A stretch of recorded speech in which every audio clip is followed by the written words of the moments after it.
Hello दोस्तों, स्वागत है मेरे यूट्यूब चैनल ITI ऑनलाइन में। दोस्तों, जैसा कि पिछले वीडियो में हमने 1000 MCQ की क्लास बना रखी है, जिसमें से हम टोटल 110 को 20 क्वेश्चन को डिस्कस कर चुके हैं। 118 क्वेश्चन को आज हमारी सीरीज़ के 119 से स्टार्ट करने वाले हैं। पिछले वीडियोज़ अगर आपने नहीं देखे हैं आप जाके देख सकते हैं, क्योंकि ये वो इम्पॉर्टेंट क्वेश्चन है 1000 क्वेश्चन जो हर एग्ज़ाम में आपसे पूछे जाते हैं, और इस क्वेश्चन में ज़्यादा से ज़्यादा छात्र गलती करते हैं। चलिए दोस्तों, वीडियो को शुरू कर लेते हैं। दोस्तों, यहाँ पे आज का क्वेश्चन है, पहला क्वेश्चन है the angle of BSW thread, यानी कि BSW थ्रेड का कितना एंगल होता है दोस्तों? 55 डिग्री। कितना होता है? 55 डिग्री होता है। ऐसे BA थ्रेड का एंगल कितना होगा दोस्तों? यहाँ 47.5 डिग्री होगा। कितना होगा? 47.5 डिग्री। यहाँ पे और BSP यानी कि ब्रिटिश स्टैंडर्ड 5 थ्रेड का कितना होता है? 55 डिग्री इसका भी होता है, जितना कि BSW थ्रेड का होता है। एक्मी थ्रेड का कितना होता है दोस्तों? हर एग्ज़ाम में पूछा जाता है। एक्मी थ्रेड का एंगल होता है दोस्तों यहाँ पे 29 डिग्री। तो ये बहुत इंपॉर्टेंट क्वेश्चन है, इनसे काफ़ी क्वेश्चंस पूछे जाते हैं। चलिए दोस्तों, एक ही क्वेश्चन में हम 4 से 5 क्वेश्चन को, 3 से 4 क्वेश्चन को हम डिस्कस करते हैं। तो इससे क्या होता है, आपके 10 क्वेश्चन नहीं तैयार होते हैं। 10 + 4 क्वेश्चन, आपके 40 क्वेश्चन एक ही वीडियो से तैयार हो जाते हैं। चलिए दोस्तों, नेक्स्ट क्वेश्चन है tool makers button made up of, यानी कि टूल मेकर्स का जो बटन होता है वो किसका बना होता है? वो बना होता है हार्ड एंड स्टील का। किसका बना होता है दोस्तों? हार्ड एंड स्टील का बना होता है। चलिए नेक्स्ट क्वेश्चन है 121 नंबर का। फॉर मेजरिंग एंगल्स को नापने के लिए using the sine bar, the angle formed according to the ratio between the height of the slip gauge and the dash.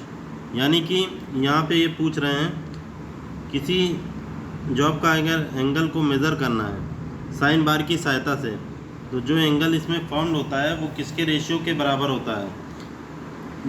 यानी कि रेशियो बिटवीन द, पहला इसने दिया है height of slip gauge and the, किसके रेशियो के बराबर होता है? लेंथ ऑफ द साइन बार। किसके बराबर होता है? लेंथ ऑफ द साइन बार के बराबर होता है। चलिए दोस्तों, नेक्स्ट क्वेश्चन को देखते हैं। फॉर ग्रूविंग और to provide relief the job is rotated with, जब भी हमको ग्रूविंग करनी हो या रिलीफ प्रदान करना हो तो जॉब को रोटेशन की स्पीड कितनी रखेंगे? तो जॉब की रोटेशन की स्पीड हम स्लो रखेंगे। कैसे रखेंगे? जॉब की रोटेशन की स्पीड स्लो रखेंगे। फास्ट रखेंगे तो क्या होगा दोस्तों, यहाँ पे ग्रूविंग आसानी से नहीं हो पाएगी, और जो आप रिलीफ बनाना चाहते हैं वो भी ख़राब बनेगा, जिसको क्लियरेंस एंगल भी बोलते हैं। चलिए दोस्तों, नेक्स्ट क्वेश्चन देखते हैं। तो 123 नंबर का क्वेश्चन है, a product is said to have quality when, एक प्रोडक्ट की क्वालिटी कब देखी जाएगी कि वो क्वालिटी में बना है? उसकी क्वालिटी तब सिद्ध होगी जब वो it is fit for use, यानी कि वो यूज़ के काबिल होगा, तभी उसकी क्वालिटी मानी जाएगी। अगर हम उस चीज़ को कितनी भी परिशुद्धता में बना लें, अगर उसका हम यूज़ ही नहीं करेंगे या फिर उसका यूज़ ही नहीं, उस जगह पे उसका यूज़ नहीं कर पाएंगे, तो वो हमारे लिए बेकार है। यानी कि फिट फॉर यूज़ होनी चाहिए कोई भी चीज़, तभी उसको हम मानेंगे उसकी क्वालिटी अच्छी है। चलिए दोस्तों, नेक्स्ट क्वेश्चन है 124 नंबर का। Which one of the following marking media take longer time to dry, कौन सी मार्किंग मीडिया जो होती है वो सबसे ज़्यादा समय लेती है? तो वो लेती है पर्शियन ब्लू। तो जो पर्शियन ब्लू होती है दोस्तों, वो सूखने में सबसे ज़्यादा समय लेती है। और सबसे जल्दी कौन सी मार्किंग मीडिया सूख जाती है? उसका कमेंट जरूर करिएगा। अगर उसका आंसर नहीं पता है तो मैं आज उसका आंसर बता देता हूँ। वो होती है लिकर। क्या बोलते हैं दोस्तों? वो हमारी सेलुलोस लिकर होती है। चलो दोस्तों, नेक्स्ट क्वेश्चन में आ जाते हैं। चलिए आगे बढ़ जाते हैं। यह है 125 नंबर का। What is the meaning of the term crater wear off the turning tool? जो टर्निंग टूल होता है उसका क्रेटर वियर जो होता है उसको मतलब क्या होता है क्रेटर वियर का? कि क्रेटर वियर का मतलब क्या है? जो एक टेक्निकल वर्ड है, तो उसका मतलब होता है a blunting of the primary cutting edge. जो कटिंग एज होती है टूल की वो ब्लंट हो जाती है, उसी को हम बोलते हैं crater wear. What is the meaning of the term crater wear for turning tool? तो क्या हो जाता है दोस्तों? Blunting of the primary cutting edge, यानी कि कटिंग एज आपका ब्लंट हो जाता है टूल का। नेक्स्ट क्वेश्चन है, the lip angle of single point tool is usually 59 degree. कितना होता है? 59 डिग्री होता है। लिप एंगल की जब बात होगी तो 59 डिग्री आपका आएगा आंसर।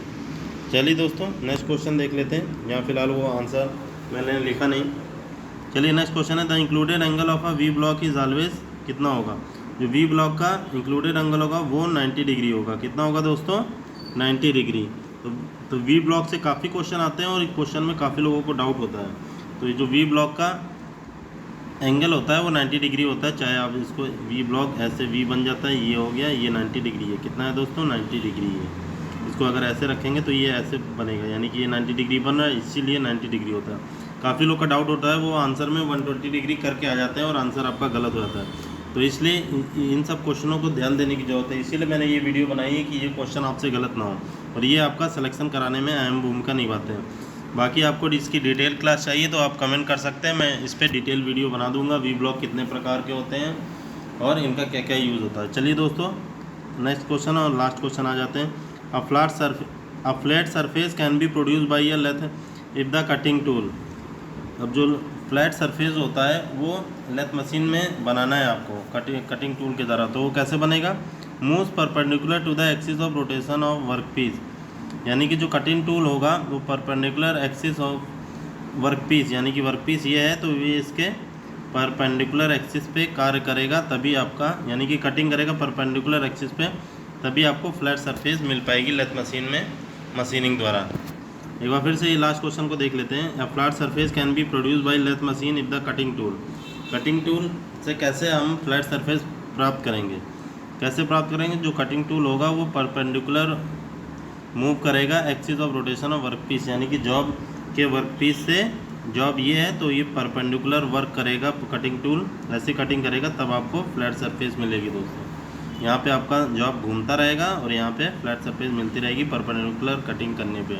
यानी कि इससे ये चीज़ साफ़ हो गई कि आपको परपेंडिकुलर कटिंग करनी है जब भी आपको फ्लैट सरफेस चाहिए लेथ मशीन में। चलिए मिलते हैं नेक्स्ट वीडियो में। ओके, जय हिंद। वीडियो अगर अच्छी लगी तो प्लीज़ एक लाइक और चैनल को जरूर सब्सक्राइब कर लें। आप लोग दोस्तों सब्सक्राइब नहीं करते हो वीडियो को, सब लोग देखते हो लेकिन सब्सक्राइब नहीं करते। काफ़ी मेहनत लगती है एक चीज़ को लिखने के लिए, बनाने के लिए, तो वीडियो को प्लीज़ सब्सक्राइब कर लीजिए। मिलते हैं नेक्स्ट वीडियो में। ओके, जय